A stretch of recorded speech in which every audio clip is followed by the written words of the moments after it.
ആലപ്പുഴയിലെ ബി.ജെ.പി. നേതാവ് രഞ്ജിത്ത് ശ്രീനിവാസൻ വധക്കേസിൽ പ്രതികൾക്കുള്ള ശിക്ഷ ഈ മാസം 30-ന് വിധിക്കും.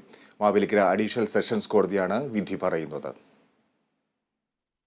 ശിക്ഷയിന്മേലുള്ള പ്രതികളുടെ വാദം പൂർത്തിയായി. പ്രതികൾക്ക് പറയാനുള്ളത് കോടതി രേഖപ്പെടുത്തി. പ്രതികളുടെ സാമൂഹിക പശ്ചാത്തലം, ജയിലിലെ പെരുമാറ്റം, മാനസികാരോഗ്യ റിപ്പോർട്ട് എന്നിവ കോടതി പരിഗണിച്ചു. പ്രതികൾക്ക് മാനസാന്തരത്തിനുള്ള അവസരം കൊടുക്കണമെന്ന് പ്രതിഭാഗം ആവശ്യപ്പെട്ടു. കേസിൽ 15 പ്രതികളും കുറ്റക്കാരനാണെന്ന് നേരത്തെ കോടതി കണ്ടെത്തിയിരുന്നു.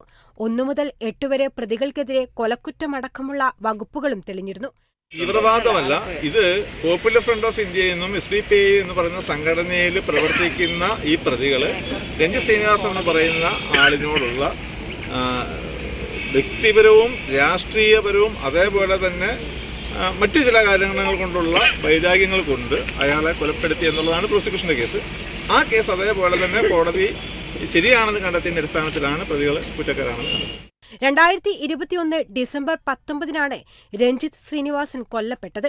കേസിൽ 90 ദിവസം കൊണ്ട് കുറ്റപത്രം തയ്യാറാക്കുകയും 9 മാസം കൊണ്ട് വിചാരണ പൂർത്തിയാക്കുകയും ചെയ്തു.